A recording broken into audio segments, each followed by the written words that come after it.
Hello and welcome to another Fox 411 where we talk about different things going on in the community and yeah, we try to cover mainly a lot of 7 county area here in North Iowa, but sometimes we like to even stretch it out even more as we are going to talk to Jan Libby. We've talked to her before from the North Iowa Food Community Care Network. Hello, Jan. Nice to Hello, have you. Harry. It is Yeah, great to see you again. We're really happy to talk about this play that's coming to Clarion on the yeah. 26th. That's right. It's a play that's going to be in Clarion. What county is that? Is that still Wright County down there? That is right, County. Okay, right. I'm right. You're right. All right. And it's a play called Coop, It right? is. It is. It's a story that I suspect many of us have not been aware of. It's reflective of a particular, I think, individual, but their experience played over, a number of different communities. So it's a Mennonite individual who was a conscientious objector during World War II, Hmm. and in coming to file that objection, they said, well, we're going to have you go out and work on a fire crew. That's kind of going to be your like civil service since you're not going into the military service. Well, that's what they thought, but it ends up they got um, delivered, and I can't remember the state, but I think the Colorado is where the firefighting was supposed to be, but they got delivered to another place, maybe in the Dakotas, and they were sort of detained in a chicken coop, hence the name of Coop. Yeah. the play. Yeah. Yes, and that's where they were held the rest Mm. of the time during World War II. So it's not something that we're that familiar with. Some of the backstory on the play says, we're familiar about some of the detentions of Japanese Americans, but very little is known really about conscientious objectors. And many were treated with decency and respect during those wars, but others really had a very different experience. And Hmm. this is sort of reflecting that experience. And it's based on true stories Right. that Mary Swander researched over 10 years about Amish, Mennonite, and other conscientious objectors during our world wars. So Was it's this just a book at first, or did somebody write a book about this, or was this actually a movie? Well, I think it first came out by Mary as this play.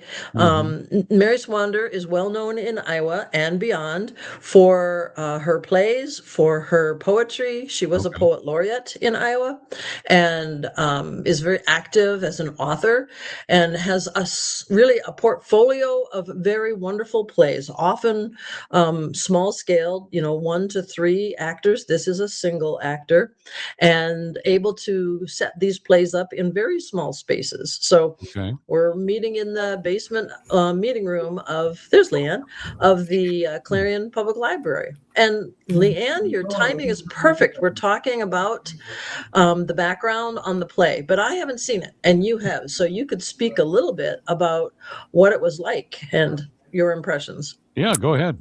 Okay, yeah, it was a great experience. It was, I would call it a mesmerizing experience between listening to the narration of the Amish conscientious objector trying to process his experience being locked up in basically a chicken house, which is interspersed with newsreels of speeches of different historical characters at the time. And that's also included with hymns sung by a Mennonite quartet. And then that's the audio. When the visual consists of the actor very busy at the stage, which is actually just, he's behind a table with all these props on them. And he's actively introducing us to the different characters, which you have to use your imagination because they're basically traffic cones with different hats on. So it's really quite the experience. I think I was sitting on the edge of my seat the whole time. Lots of drama there. How many were actually inside the coop at one time, according to the play? I'm sorry? How many in the coop at the same time? Oh, I don't know if he actually said. Okay. Some of them would be released from time to time in kind of Sure. strange circumstances. but I don't know if there was maybe a dozen or Okay. more. There were several conscientious objectors from different faiths. I think Amish, Mennonite, Church of the Brethren, different types of conscientious objectors. So, is the scene always from the Coop perspective, or is it? Does it have different scenes? I guess that the play goes in different directions. I would say different scenes, because sometimes he is Okay. remembering his the experiences of an uncle during the First World War, who Okay. experienced something similar. At times, the newsreels are, what would I say, playing speeches of generals or maybe the President of the United States during World War II. So you've got different scenes that you're imagining. Okay. Okay. I see. Okay. So, in other words, there's not really props up like a Coop. There's not a anything like that up on stage. It's just a storytelling type of thing, and you use your imagination. It's called object theater. So Okay. the objects are basically traffic cones that are there are different hats that are put on each one. So Okay. you have to use your imagination. I would say it's similar to puppet theater, Sure. except Yeah. the puppets are actually traffic cones. Okay. All right. Well, they're going to be doing this at the Clarion Public Library. It's going to be June 26th at 1 p.m. How many people are in this play? Well, there's one actor. One Mary actor. Swander will be there, who will give some background, Okay. historical background about how the play came to be about. Okay. And there'll probably be some other support staff there. But it's basically one actor and Mary, and then the others who will maybe help introduce the play. Okay. All right. Becky's trying to join us. Becky, if you can hear us, you're not connected, and I'll bring you up on the screen if I can. Maybe she's having some technical difficulties or whatever. So, Well, Harry, while we're sort of working on that technical stuff, can I say just a few words about why does the two partner groups, North Iowa Food and Community Care Mhm. and Right Community Connections, who are they and why do they want to bring this play? So I wanted to touch base on that quickly. Please talk about that. Yeah. Yeah, so these are two pretty much all volunteer groups. The North Iowa Food and Community Care Network is an initiative really working to contribute to food access strategies and work toward a more integrated system of community care. And we're working with many people that are, providing those services, but sometimes it's hard to think about how all those pieces fit together. So we're trying to sort of lay some groundwork as how do we do that? And then Right Community Connections is a nonprofit on Clarion Main Street that provides a hub of resources and relationships that tangibly are providing support to families and individuals in Wright County, anywhere from some innovations around food access, family stabilization, multilingual outreach, and some Sure. connections to, so why do these groups that are thinking about those kinds of issues want to bring a play like Coop? So my thoughts on this, and Leon, feel free to jump in too, is that the Coop is telling us about groups that were othered and dehumanized. And really, first, it just brings us individually to experience the play, just like Leanne has described. And then the play provides that opportunity for us to engage together in some of that talk back conversation that Mary will lead, and it kind of unpacks maybe some of the stories that stirs for us. So at its core, NIFCN, the network group, and Right Community Connections is working with neighbors to kind of strengthen these kinds of connections.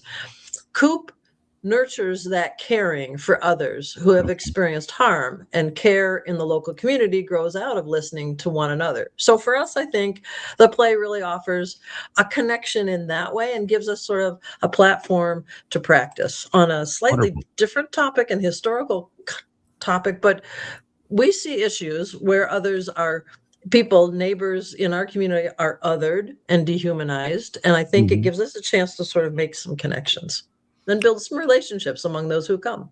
And it's only one show that you're putting on, 1 o'clock. That's right. That's it. Yeah. All That's right. it. About an Yeah. hour and a half, 2 hours, somewhere in there. I think, Leanne, you said it was a little under an hour for the play itself, and then with Okay. the conversation with Mary, it probably lasted an hour and a quarter to an hour and a half at maximum. Okay. Yeah, there was opportunity after the play for those in the audience to maybe recall similar experiences or ask questions or tell stories of maybe other conscientious objectors that they knew of. So yes, there was quite an interesting conversation after the play itself. I don't think the play was quite an hour. Okay. Tickets. Do we need tickets to get in? And how do we get them?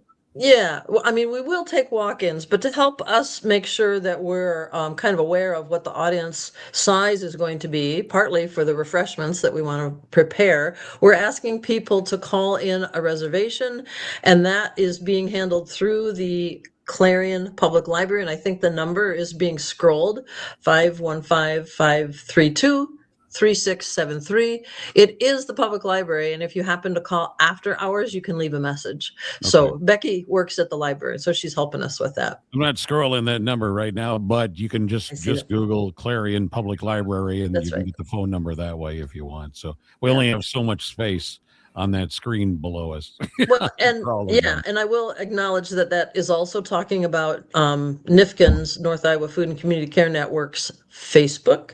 So the play details are up on our Facebook as an event, as well as they are on Right Community Connections. I'm trying to figure out how many people you can fit in that Clarion Public Library. Can you get 100 people in there? I suppose you could, if you have just row seats. We'd love to have 50, 60 people. 75 would be fantastic. Middle of the day doesn't work for everybody's schedule, but we have a lot of folks who are more in the retired years in our communities, and it's just a great opportunity. Tell your friends about this. Come along. It's a really interesting topic, and we don't get theater like this in our communities all that often. So we're excited. What a great history lesson. I mean, for everybody, really understand what's going on and stuff.